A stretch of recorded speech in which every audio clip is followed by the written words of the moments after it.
মুহূৰ্তত আসাম লাইভ 7 দৰ্শকসকললৈ লৈ আহিছো এটা ব্ৰেক ব্ৰেকিং নিউজ। টিয়কৰ বামুণ পুখুৰীত ৰাষ্ট্ৰীয় ঘাইপথত দুৰ্ঘটনা।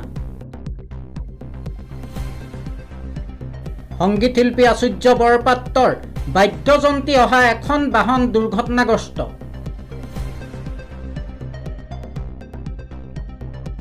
কম বেছি পৰিমাণে আহত 4জন বাদ্যযন্ত্ৰী যোৰহাট মেডিকেল কলেজত ভৰ্তি কৰা হৈছে।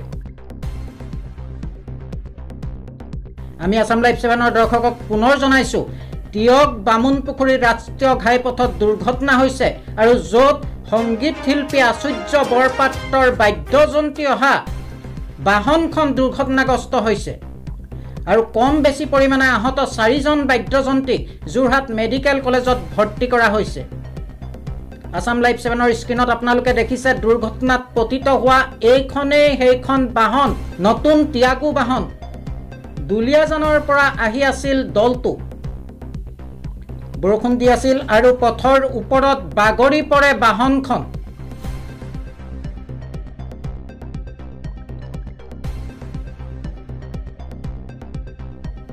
উল্লেখযোগ্য যে যোৱা নিশা দুলিয়াজানত আটাচুৰ প্ৰতিষ্ঠা দিৱসত শিল্পীজন সংগীতানুষ্ঠানত আছিল। যোৰহাটৰ পৰা পৰাণ মেধিৰ ৰিপৰ্ট, আসাম লাইভ 7।